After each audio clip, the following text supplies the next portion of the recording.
Hey, what's up, guys? Welcome back to another sports stuff video. Today, we are talking about the best free agency deals of the NFL so far. So if you guys do enjoy, please leave a like, comment, subscribe, and let's get into the video. I do want to apologize really quickly. I have not made a video in the last week.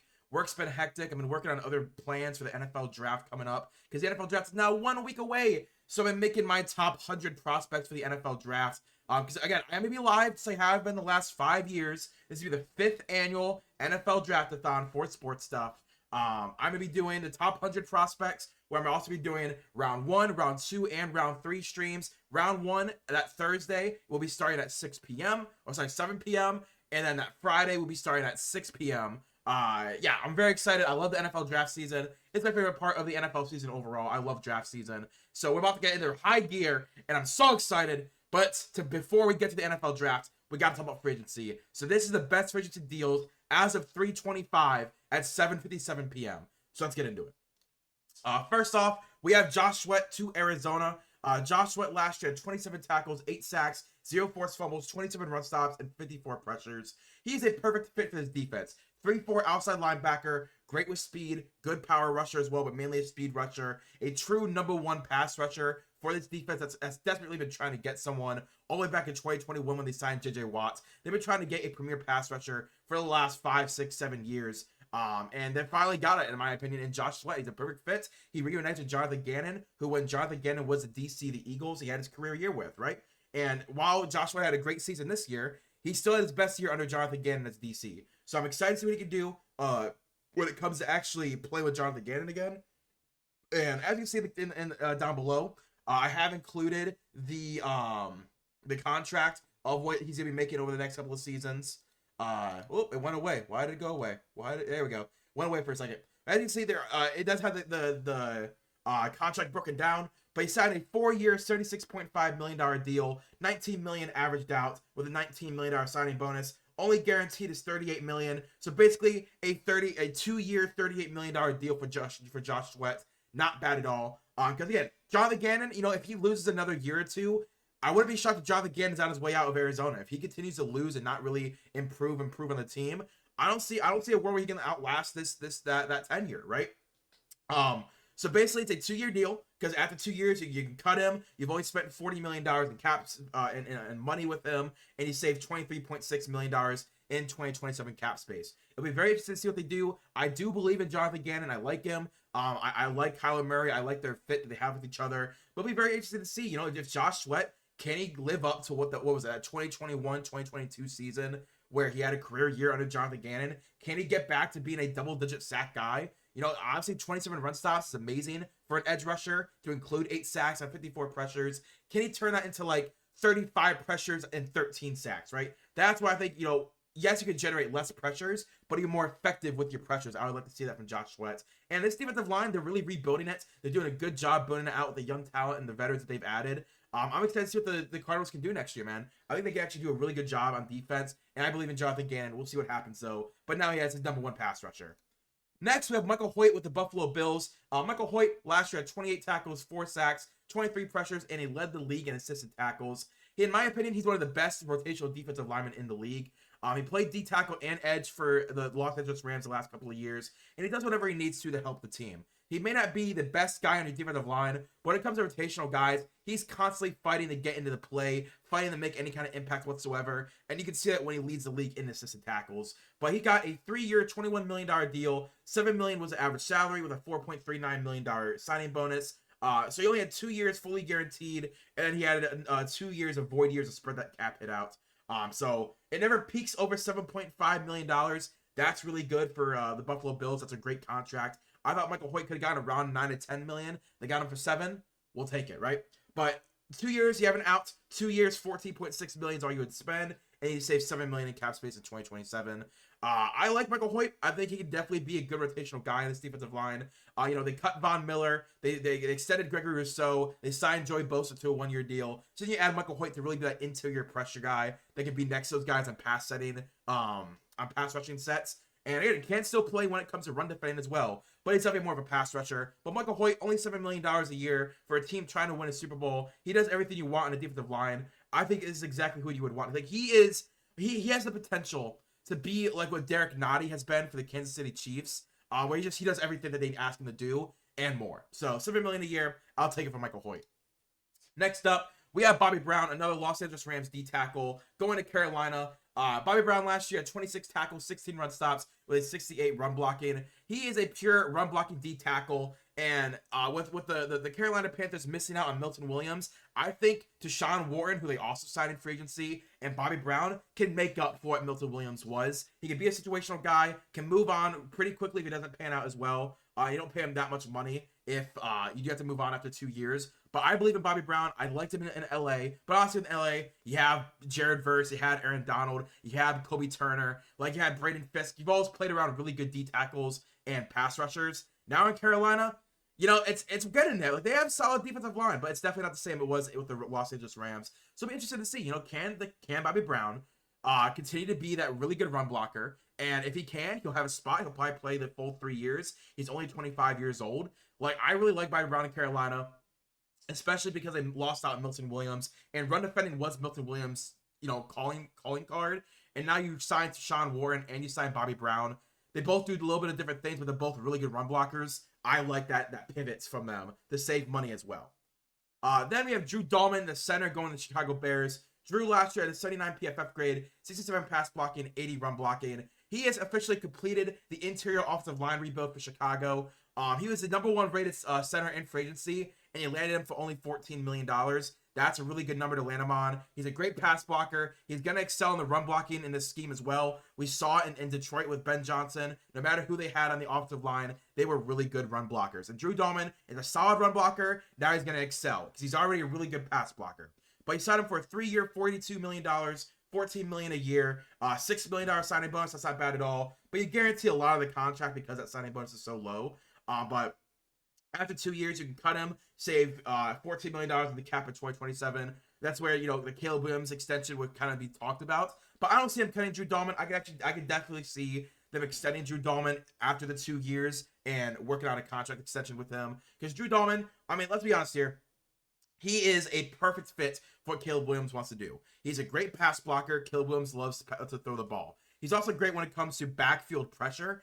We saw that with Michael Penix, and we saw that with Desmond Ridder, is that when the pocket broke down, Drew Dalman continued to attack the defensive lineman. And I think that's exactly what Caleb Williams needs in Chicago, is offensive linemen that don't stop blocking. I think that's exactly what Drew Dalman can be for him. So, great move for the Chicago Bears. And again, I do think they could draft a tackle in the first round. I don't think it's outside the realm of possibility. I think Braxton Jones and Darnell Wright are good enough to be really good in this scheme with this offensive line. But if they want to attack the left tackle, they can. But that's why I said only the interior is done. I do think they could grab a tackle. I wouldn't, but, you know, it completes at least the interior of the offensive line for the Chicago Bears. Next, we have just the Denver Broncos overall. Denver's done a great job with their contracts this year. Evan Ingram, 2-year, $23 million. Tight end play was horrendous last year with the Denver Broncos. This gets Bo Nix, a great route running check down guy. We saw him revive his career in Jacksonville. I believe he even got a Pro Bowl nod a year or two ago. But he really turned to a really good receiving tight end and a positive blocker as well. Like, he wasn't the best blocker in the league, but he was a positive run blocker. So you can get that for only, what, $11 million a year? That is not bad at all, especially for a team so young, needing that position to be filled. It was a perfect fit for Evan Ingram.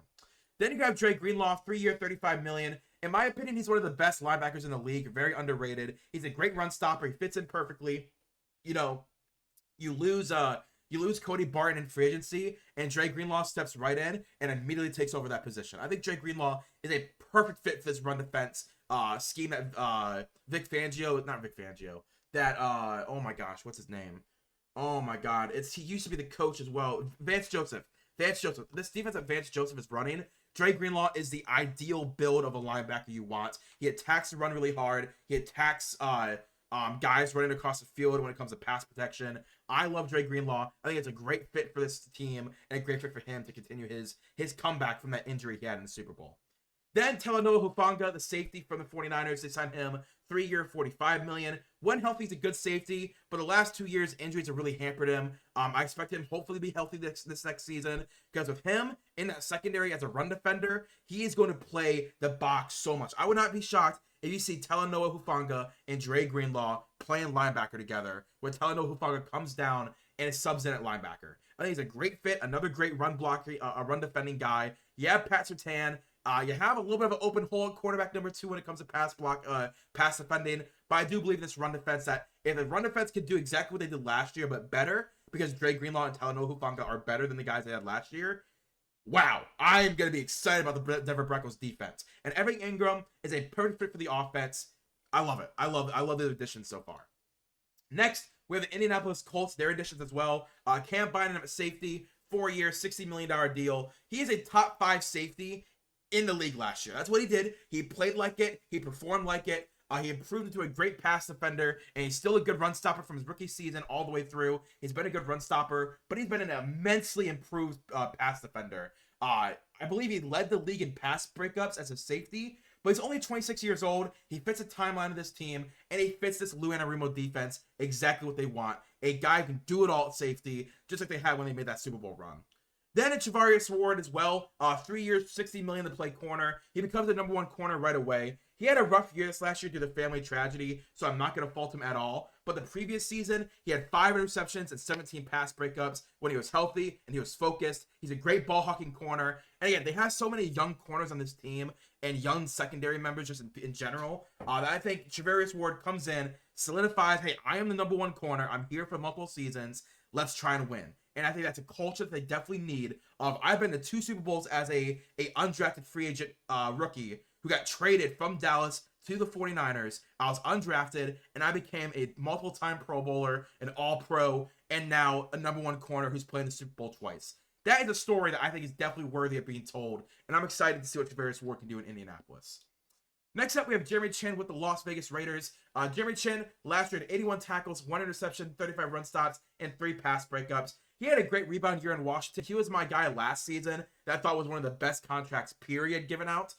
This year, he's good. I don't think he's one of the best, period, but this year's really good. Only $8 million a year. It's definitely a steal. His athleticism has turned him into a really good run stopper. When he was originally in Carolina, he was more that pass defender with a good run stopping ability. Now, it's a very good run stopping ability. He plays a line of scrimmage more than his rookie year as well. I think this the way they've used him last year in Washington is the way they're probably going to use him in Las Vegas. But he gets a 2-year, $16 million deal, $8 million guaranteed, a $4 million signing bonus. So it's good for Jeremy Chinn, right? He gets $12 million fully guaranteed, basically the entire 2 years. He's gonna be there, and he gets to play for a team. He gets to play with Pete Carroll, a Hall of Fame coach. Pete Carroll gets to use Jeremy Chinn the way he used Cam Chancellor. I think it's gonna be amazing, this fit, and I'm excited to see Jeremy Chinn in Las Vegas with this kind of culture that they're building in Las Vegas.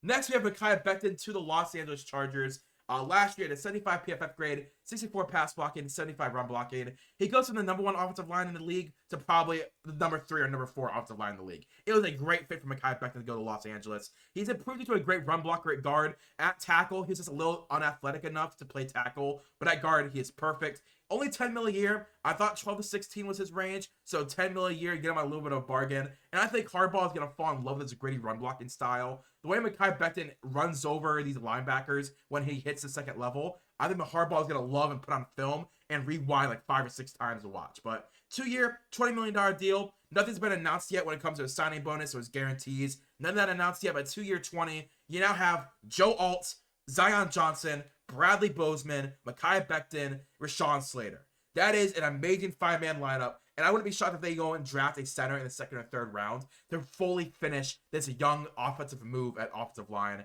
Wow, I can't believe the Chargers, man. This is one of my favorite units in the league at offensive line, and it is Adam Mekhi Becton. Insanity. Next, you have Davante Adams to the Los Angeles Rams. Last year, 85 receptions, 1,000 yards, 8 touchdowns. Only a 1-year, $14 million deal. I definitely thought Davante Adams would get like a 2 or 3 year deal, and that would be it. But offense was way more effective with a large body wide receiver with the LA Rams. That's why we saw Demarcus Robinson succeed. Now I think Davante Adams takes that role and definitely would also get more targets as well. But he still has gas in the tank, man. He's very underrated. If you guys go on TikTok and watch what's it called? If you go on TikTok and you watch what's the guy's name? There's a TikToker that broke down film of the Los Angeles Rams mid-season, and they broke down why Demarcus Robinson is so successful. And Davante Adams is exactly what they're going to do, right? He's going to play a lot of slot, a lot of outside. The red zone is going to be the main target. I'm so excited to see Davante Adams in this system. But as you can see, It's a 2-year, $44 million deal. 22 million was a salary, $12 million signing bonus. Guaranteed was 26 million. I do see them cutting after him after 1 year. I don't see him playing both years with the Rams. I just don't see it happening. But the first year, a $12 million cap hit. I think they will cut him immediately, and they're going to save $28 million in that cap space with 2026. You know, if they do keep him, it'll be shocking because I don't think Matt Stafford's staying around for another year either. So we'll see what happens. But, you know, we'll see what happens. We'll see what happens. Then with Nick Westbrook-Ikhine in Miami, another one of the best wide receiver signings. Last year, 32 receptions, 497 yards, and 9 touchdowns. He was a touchdown machine in Tennessee. Every other catch, it felt like it was a touchdown. And only $6.5 million. Are you kidding me? Best contract of the offseason. Like, Miami has been looking for that wide receiver 3, whether it was in Odell, whether it was in Devontae Parker. They've been looking for that wide receiver 3. Nick Westbrook-Ikhine is their wide receiver 3. With the way they use their run game to open up passing lanes, Nick Westbrook-Ikhine is going to burn so many corners and safeties and get like 8 or 10 touchdowns this year on like 20 catches. Like, he has the potential to be a number 1 wide receiver. I stand by that. He's 28 years old. It's kind of getting towards the end of his prime. But I think he has the potential to be a number 1 wide receiver. And the fact that he signed for only $6.5 million a year. No, $6.5 million overall. Sorry. $6.5 million overall to be wide receiver 3. What are teams in the NFL thinking, dude? What are they thinking? A 2-year, $6 million. $3 million was an average salary. $2 million signing bonus. $3.2 million guaranteed. Wow. I can't believe it. This is a great contract, dude. This is one of the best contracts this offseason. A dude who is a touchdown machine, big-bodied receiver, who, yes, can only run a certain amount of routes. I'm with you. But I had him making like 10 to 12 million. I had him making Gabe Davis money. And they only got him for $1.6 million this year and $3 million next year? Bro, they're not cutting this guy next year. They're not cutting him. They're not cutting him. Then we have Isaiah Rodgers from Minneapolis, to Minnesota. Sorry, Minnesota. Last year had 19 tackles, 0 interceptions, and 10 run stops. In rotation, he was great in Philadelphia. He wasn't a rising star in the slot in Indianapolis until his unfortunate gambling suspension that kind of, derailed his career. It's a 2-year, $15 million deal. Again, there is no numbers out yet for Isaiah Rodgers, so we'll see what the guaranteed money and the salary bonus and all that is. But Byron Murphy did get extended before free agency, so Byron Murphy will be their cornerback number 1. So Isaiah Rodgers slots back in at the starting spot in slot, and he's gonna feast. He's gonna feast. I think with this Brian Flores defense, Isaiah Rodgers is gonna do a really good job. If you remember that Patrick Graham defense they had in Indianapolis when Isaiah Rodgers was there, that was very zone heavy. Brian Flores runs a very zone heavy defense, and Isaiah Rodgers played amazing in Indianapolis. I think he's gonna play amazing in Minnesota. I'm excited to see Isaiah Rodgers succeed. A year for gambling was really dumb. I stand by that. But you gotta do what you gotta do. And the league laid down the law, and Isaiah Rodgers paid the price. And I think he probably would have been signing a $20 or $25 million deal instead of a 15 if he would have actually been able to play that season. Then we're gonna go with Paulson Adebo to the New York Giants. Paulson last year had 47 tackles, 3 interceptions, and 10 run stops. He's been a top 10 run stopping cornerback the last couple of seasons. Just turn on the film, you'll see him succeed in the run defense. Injuries and bad defense overall. The Saints they really hurt his stock in 2024, but mainly injuries. I think he could have had a $20 million plus contract. He only got 17 or 18 million. Was this his number? But I think he could have had over 20 million, and you got him for 18 as an average. And I fully believe in him rebounding with the New York Giants to be their cornerback number 1. He's only 26 years old. Great value. 3-year, $54 million contract, 18 million average, $15 million signing bonus with $35 million guaranteed at signing. I don't know if they're gonna cut him after 2 seasons. I think if Paulson Adebo locks back in to his sophomore and junior years in the NFL, I think he'll be fine. I think he'll play the full 3 years. I think he'll get extended when he's 28. He's very good. He's a very good run stopper. He improved as well as a pass defender as the years went on. But that run stopping ability, it's always been very good. I really like him when it comes down, like him going down nose, downhill to go into the backfield and stop these wide receiver screens and stop running backs coming out from the outside zone. I think it's a great fit for New York, especially knowing that they have Saquon Barkley in the division and the wide zone that the Eagles run. I think it's perfect for Paulson Adebo in New York. Next, we have Deatrich Wise to Washington. Last year, Deatrich had 11 tackles, 5 sacks, and 20 pressures. He did only have 24 snaps a game, but he had 5 sacks on 24 snaps a game. He's still at his age a quality guy in the room. You know, Washington, they've kind of become a old man's team with a lot of young guys as well. You know, Zach Ertz, Deatrich Wise, Bobby Wagner. But they playing very well. And I think Deatrich Wise is going to play very well in his limited snaps. I still think they're trying to get Trey Hendrickson as that premier #1 pass rusher. But Deatrich Wise in rotation, I really like it. Good run defender. It's a 1-year, $5 million deal. No, the numbers out yet. But for $5 million to get 5 sacks, you'll pay $1 million a sack if you have to. Especially in Washington, where they struggled to get pressure and sacks last year.